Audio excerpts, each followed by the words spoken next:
Imagine walking into your child's school, a government office, or even your favorite community center, and knowing that if someone suffered a life threatening bleeding emergency, the tools to save them are guaranteed to be there. Well, that's no longer wishful thinking. In Connecticut, it's now the law. Today, we're breaking down what this new bleeding control law means, how it compares to other states, and how it could change the future of community safety. Stay tuned. This is Disaster Class.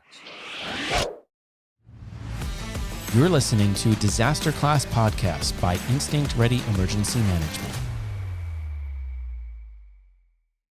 Hello, everyone, and welcome back to DisasterClass, the podcast that's dedicated to helping you educate, prepare, and equip yourself for life's disruption. I'm Jason Perez, and with me today, Wesley Long and Jason Martin, aka Pappy. And you know what the bell means. Guys, class is in session. Let's go. Let's go. So, Wesley, I just want to point out something to you right now. Hit me. Please. I did not repeat that class was in session. Oh, my goodness. I let Pappy say it, and I didn't repeat it, and I just because I said it, not Wesley. I want you to know that I hear you, and I'm actively trying to, improve. Listen, I'm proud of you. Really. It did take a lot of restraint because I'm not quite Fantastic. Sure. I feel like I need to say something. I know you do. I know you feel that way. And even in this situation, you had to bring it to our attention that you didn't. So it kind of negates the fact I just want to let you know did. that I heard you. I heard Sorta. Sorta. Oh, he heard us, Wesley. He was just making sure we knew he heard us. Okay, there we go. Oh, man, here we go. All right, well, Dad's the fact back. that you talked about it while I was not there. Just saying. Oh, my goodness. You cracked me up, man. No, really, great job. Great job not saying something and then mentioning to us that you didn't say it. No, it's wonderful. Well, great. Yeah, well, this is going to be a fun episode. I could tell. Oh, it always is. So today we're talking about bleeding control. Of course, we just had an episode not that long ago with the Stop the Bleed Coalition. Mm-hmm. So now, Wesley, you live in Connecticut. I do. I live in Connecticut. So this was a really, really big deal. And it's brand new. Like the law was just passed, effective June 23rd, 7 days ago at the time of recording. Right. And I've already talked to some individuals who already have responsibilities for teaching Stop the Bleed in the state of Connecticut. They had no clue. Yeah. They had no clue. It's we kind of fresh. stumbled upon it ourselves here at Instinct Ready. And we're glad we did. But it's really a big deal. So I'm glad we're getting an opportunity to talk about it now and let individuals know what's going on. So Wes, maybe let's just set the stage for this episode. So what exactly did Connecticut pass regarding this bleeding control law? Yeah. Okay, perfect. So it is the Public Act 25-160 effective June 23rd, 2025. And it's a law now that requires bleeding control kits, things with including tourniquets, gauze, and gloves on every floor of state-owned and public buildings that already have an AED. And it establishes a statewide training program for first responders and public safety officials. So that's what it is. That's what's mandated. That's, again, the minimum. We've been in the business of doing bleeding control kits for a couple of years here at Instinct Ready with public organizations. We have some algorithms that work a little better than one per floor. But this is now, it's law in the state of Connecticut. Right. Yep. So just to be clear, so the law was passed January 23rd, 2020. June 23rd. I'm sorry, June 23rd. Mm-hmm. But they have to be compliant by July 1st? 2026. Very good. The bottom line is now the clock is running. All these organizations have 12 months to spec out, purchase, get delivered, and have deployed these things to be compliant by July 1st, 2026. So again, I've been talking to some individuals about this. How soon do you want to start speccing this out and make your purchase? Well, bottom line is the entire state of Connecticut is about to start making these purchases. So the compliant back end of July 1st, 2026, it's not going to ask, oh, you tried to purchase 2 months ago, but it's backlogged and there's none left. And sanctions and fines can start July 1st, 2026. So our recommendation is start yesterday, but it's too late for that. So start today. Very good. So now is the time. 100%. That's it. Now's the time. The sun's out, the weather is nice, but that means so is the sun and the bugs. Don't go anywhere without having your Sawyer bug spray and sunscreen. Keeps you safe, keeps you outdoors. Visit Sawyer.com to find a retailer near you. Wildfire mayhem isn't just a game, it's a hands-on disaster response simulation. Step into the Emergency Operations Center and lead coordinated efforts to contain wildfires, evacuate communities, and manage crisis. Crafted by certified emergency managers, this board game offers realistic scenarios and dynamic challenges. Get your copy at emdisastergaming.com and bring preparedness to the table. So maybe, Pappy, maybe you can help us a little bit with, so the law is applying to public state-owned and managed State and public facilities. buildings. Yeah. So what does that look like? What types of buildings and facilities does this apply to? So we're looking at public schools, state government offices, courthouses, these things, colleges, universities, libraries, community centers. And what I found interesting in what it stated is buildings that already have an AED. So if you've got an AED required by the law, Connecticut law, to have an AED in your facility, then you need to have this bleeding control kit. Nice. Yeah. So we could definitely see the scope that it's going to affect in the state of Connecticut. Now, this is very interesting because this is kind of when it comes, bleeding control legislation is not new. There are a number of states that already have bleeding control legislation. However, this Connecticut law is very different, very forward thinking, and it's much broader than really anything that we have seen up until this point. So maybe Wesley, how does this law compare to some of the other laws that are out there regarding bleeding control? Yeah, great call out on that. And it's very interesting what's happening if you start tracking the progression of these laws.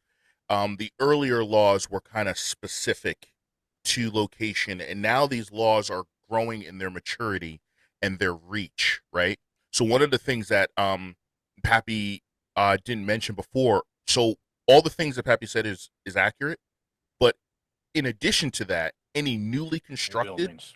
or substantially renovated buildings that meet those criteria are also required to install those bleeding control kits.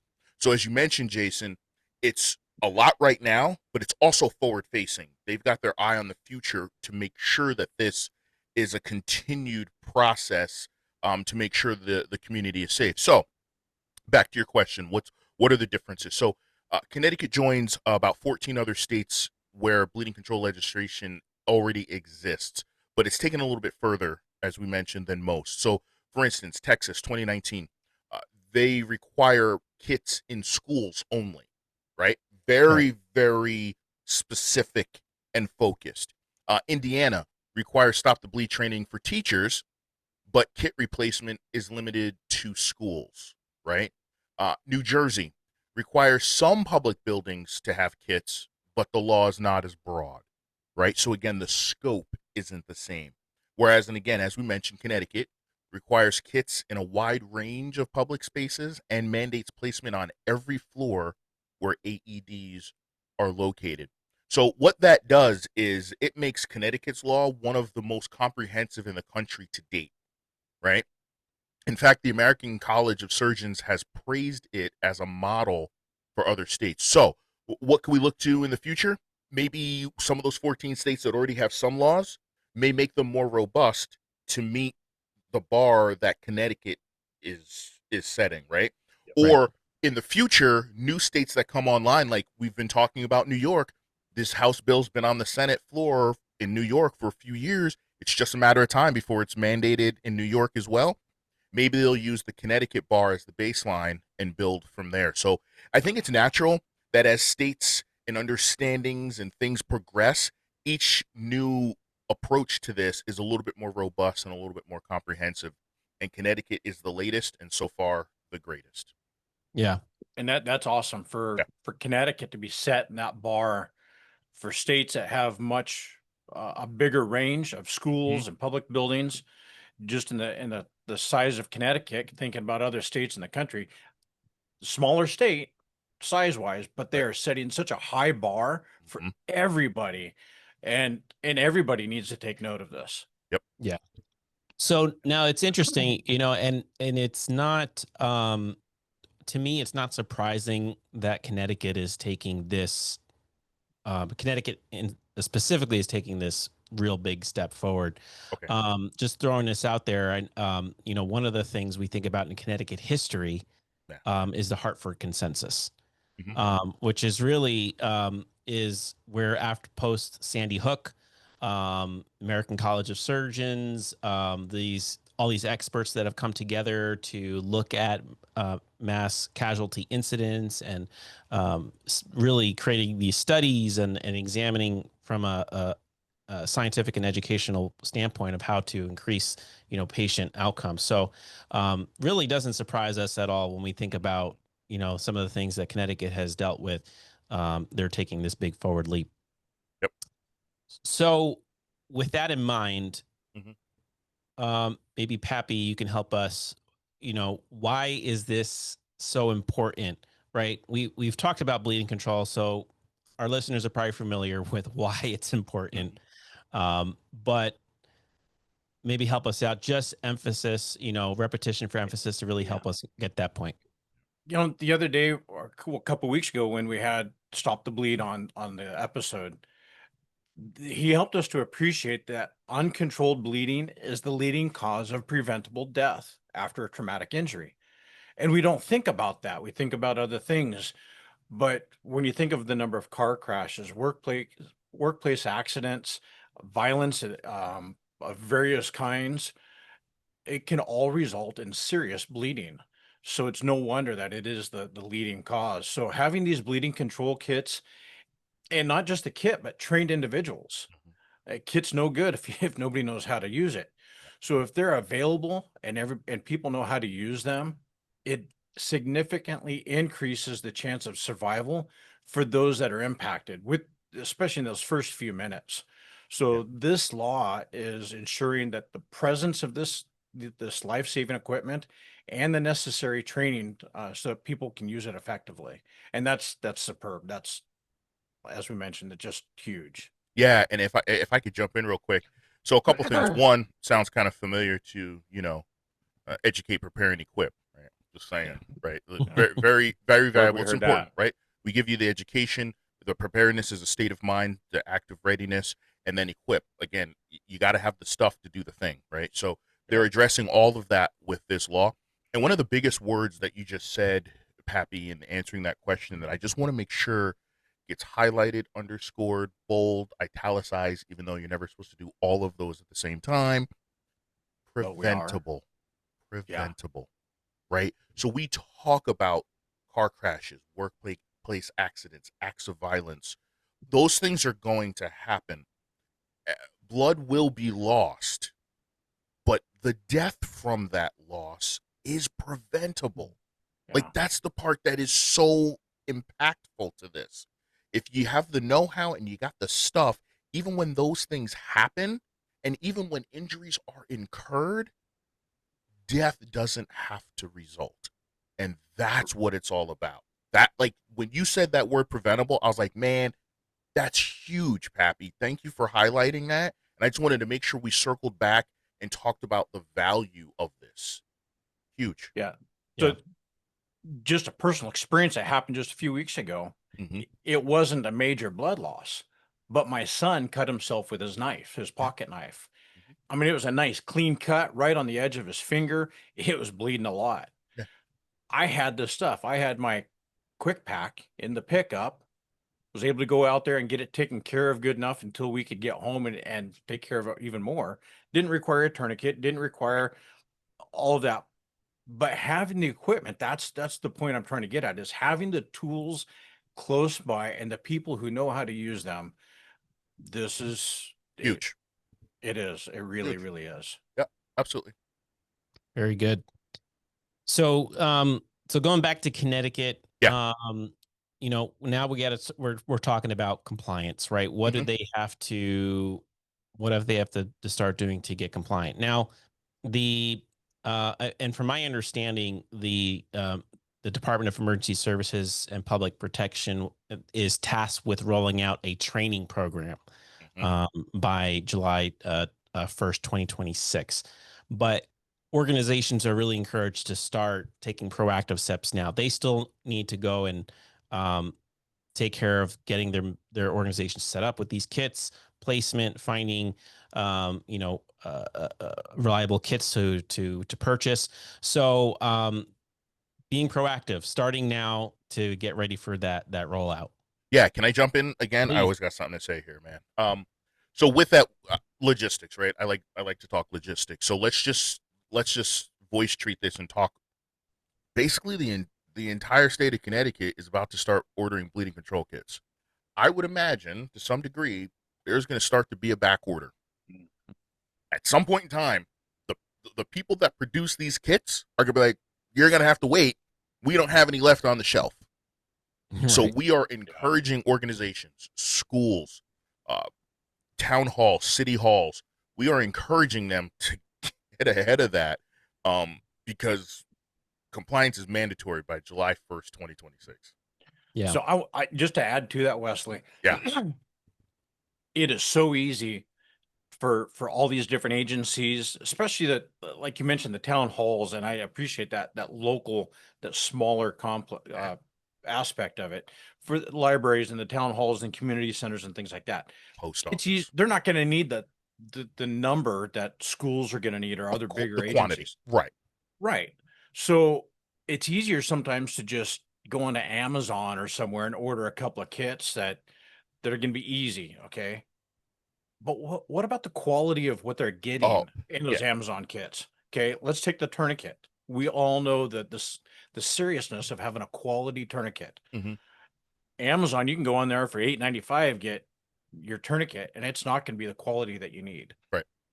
So we encourage all these agencies, all these municipalities that are Mm-hmm. getting these kits, do your research on what you're purchasing and making sure that your quality, because just having it there to comply isn't really enough. So we've talked a lot about the compliance, what this means for Connecticut. Um, it might be a little overwhelming, right? Thinking about as this rolls out, maybe people who work with some of these agencies or public buildings, schools, and whatever may go ahead. Now they're going to be scrambling. What do I got to do? So, if where can people go, Wesley, Mm-hmm. for if they need help getting this rolled out for them? Yeah, well, especially in the state of Connecticut, that's something that we at Instinct Ready specialize in, right? This is something we've been doing, like we said, we've been assisting K through 12s, NIHEs, Institutes of Higher Education, and government buildings with making purchases for bleeding control kits for years now. So there are some things to navigate. There are some things to understand.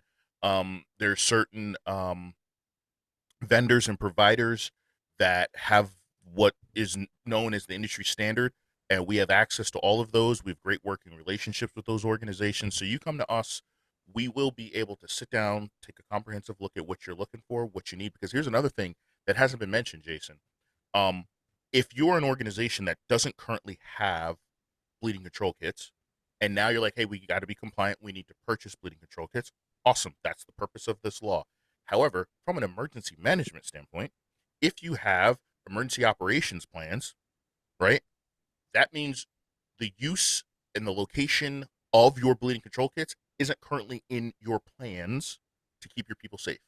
Yeah. So not just purchasing the thing and putting it on the wall. You have to go back and look at, you don't necessarily maybe have to do a new HVA, hazard vulnerability assessment, but definitely you're going to want to look at your EOP and be like, okay, we're going to need a module that talks about our bleeding control kits, where they are, how we refresh them, right? How we replace them, what our training protocol is to make sure that new employees that come in are certified, right? There's a lot that goes with just not purchasing the thing, but come to us. We'll help you take care of all of those things.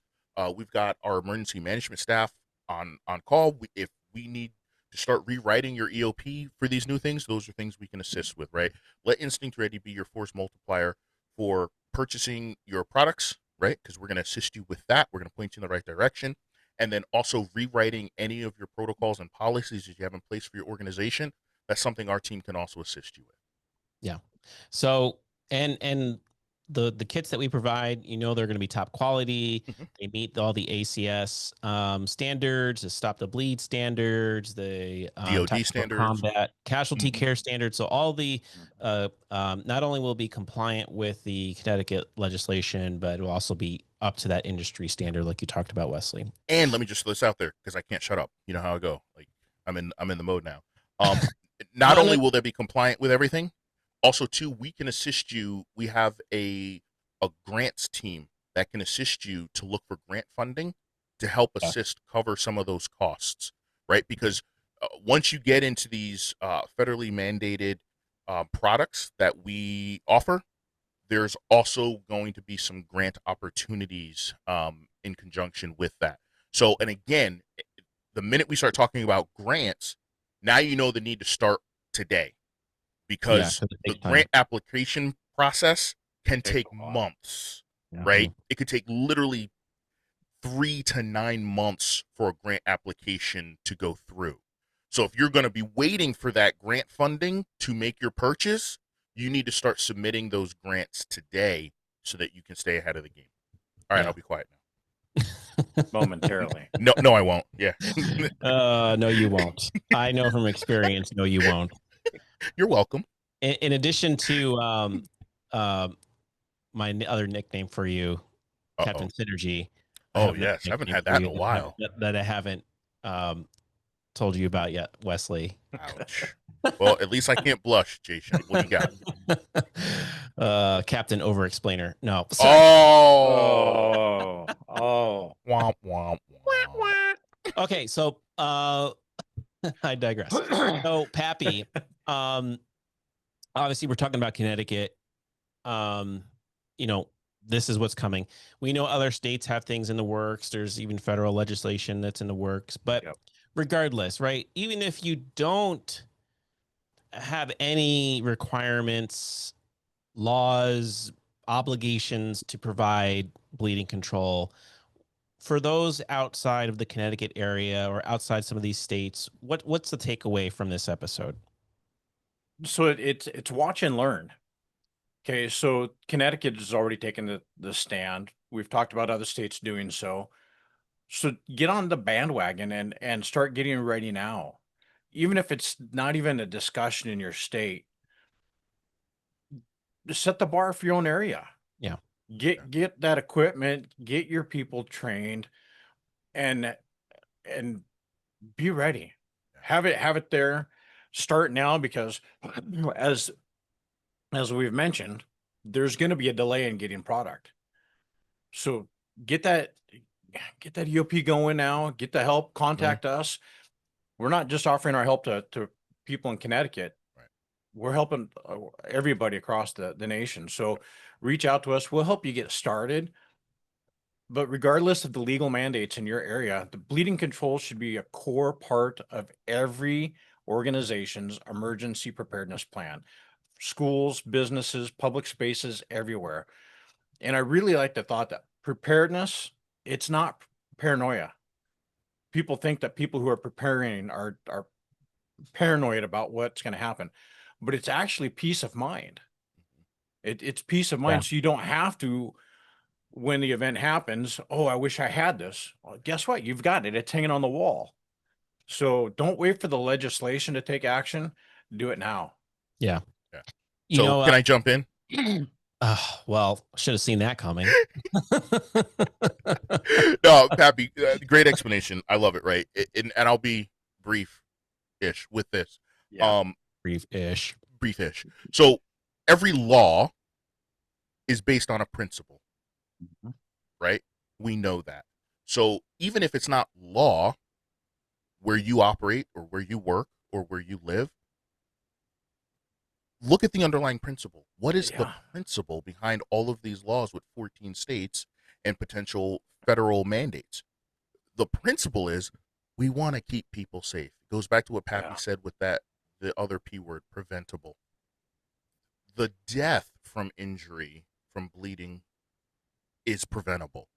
The principle is let's get ahead of that. So even if Yeah. in the place where you live it's not law yet, the principle is still there. Please take care of the people that you take care of, right? The people that you service, the area. If you're a business, if you're a school, you're responsible for people's lives, right? We talk about it all the time with some of our clients. You know, if they operate a business where they have the public entering their building, during that time you're responsible for that. What is your foot traffic numbers? What Mhm. you're responsible for the public when they go through your lobby. Take care of them. The principle is safety, preventable loss of life. That's Yeah. what we're trying to fight. I'm gonna plug something here. Mm-hmm. Because I'm a big believer that um preparedness um and risk management is a mindset. Mm. Mhm. It's Mm. it's not 100%. just checking a box. It's Yep. not compliance. Mm-hmm. It's a mindset, and it's how you Preach. Yeah. approach not just bad things, but how Mm-hmm. you approach life. So Yeah. I'm gonna plug it here, but Yeah. I'm currently working on a master class. I'm working on a course Mm-hmm. that it's all about that. It's helping you to develop the mindset, not just for emergencies and Right. disasters, but it's a mindset in how you approach life, Mm-hmm. how you approach decision making, because it's all connected, right? And it's how Yep. you approach these things. So it's huge, right? Don't Yeah. wait for the law. Right. Just safety, preparedness. It's a mindset. It's a way of life. So Yep. Love it. do that. Jason, So guess what? I'm going to keep this rolling if I can, Wesley. Okay. Most of our listeners are not business owners. Right. Okay.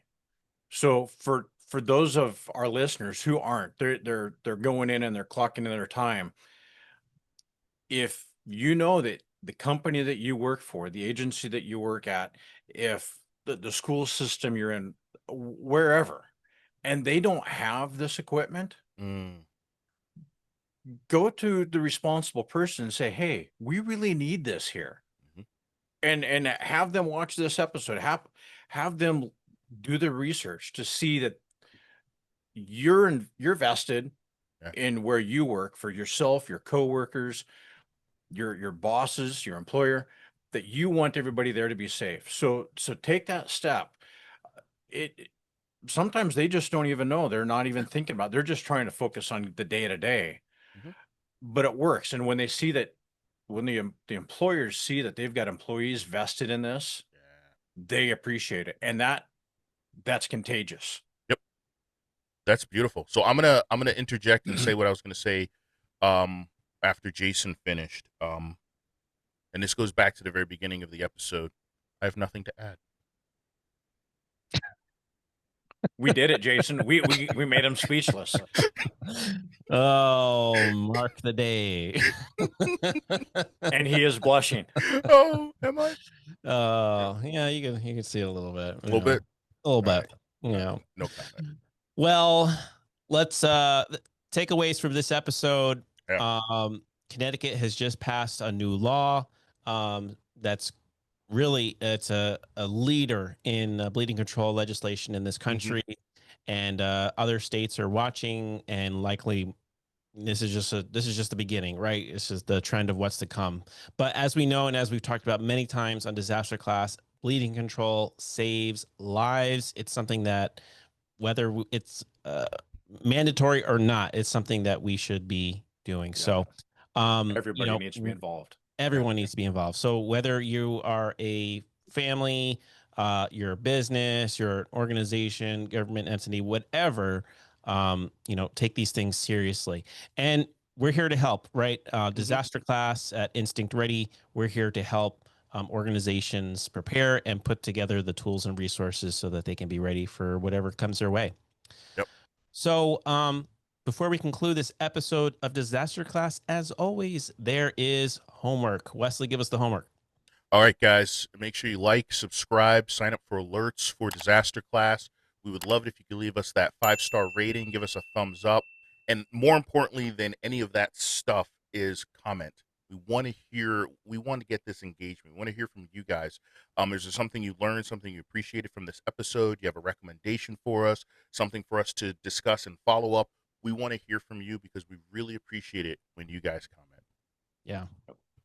And if you have a question, right, you have a preparedness tip, story to share, anything else, email us at disasterclass@instinctready.com, or you can drop us a message on our social media accounts at DisasterClass Podcast. Well, thank you so much for tuning in to DisasterClass. Stay educated. Stay prepared. And stay equipped. All right, guys, get out of here. Class dismissed.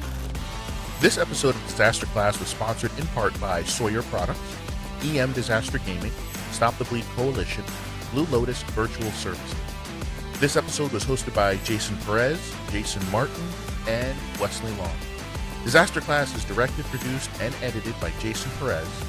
Copyright 2025, Instinct Ready Incorporated, all rights reserved.